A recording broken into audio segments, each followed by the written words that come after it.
करीना थापाला राष्ट्रपतींच्या हस्ते प्रधानमंत्री राष्ट्रीय बाल पुरस्कार प्रदान. प्राणपणाला लावून कठोरा भागातील जयंबा अपार्टमेंटच्या 70 कुटुंबांचे रक्षण करणाऱ्या करीना थापाला राष्ट्रपती द्रौपदी मुर्मू यांच्या हस्ते आज राष्ट्रपती भवन येथे एका शानदार कार्यक्रमात प्रधानमंत्री राष्ट्रीय बाल पुरस्कारानं गौरविण्यात आलं. वीर बाल दिनाच्या औचित्याने केंद्रीय महिला व बालविकास मंत्रालयाच्या वतीने राष्ट्रपती भवनात आयोजित या कार्यक्रमास विभागाच्या मंत्री अन्नपूर्णा देवी, राज्यमंत्री सावित्री ठाकूर आणि सचिव अनिल मलिक उपस्थित होते. यावेळी राष्ट्रपतींच्या हस्ते विविध श्रेणीमध्ये देशातील 17 बालकांना प्रधानमंत्री राष्ट्रीय बाल पुरस्काराने गौरविण्यात आलं आहे. पदक, सन्मान चिन्ह आणि प्रमाणपत्र असं या पुरस्काराचं स्वरूप आहे.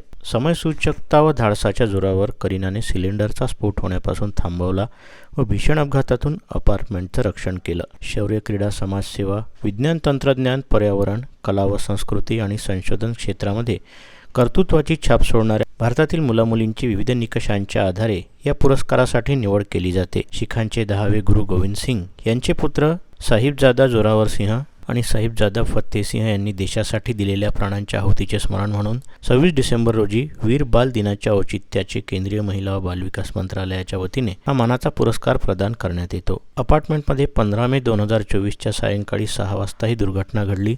घरकाम करणाऱ्या करीना थापाने बंद असलेल्या शेजारच्या फ्लॅटचे कुलूप तोडून आत प्रवेश केला. मात्र आग आणि धुराची लोट येत असतानाही पाण्याच्या बादल्यांचा सतत मारा करत तिने सिलेंडर शेजारील आग पूर्णपणे आटोक्यात आणत सिलेंडर बाहेर काढले.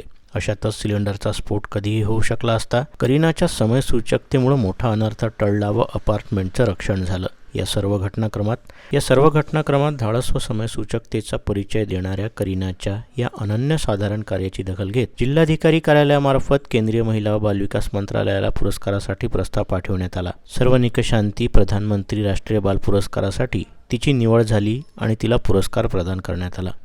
अमरावतीकरांसाठी निश्चितच ही गौरवाची बाब आहे. व्हिडिओला लाईक करा, शेअर करा. मंडल न्यूजच्या यूट्यूब चॅनलला सबस्क्राईब करा. फेसबुक व इंस्टाग्रामला फॉलो करा.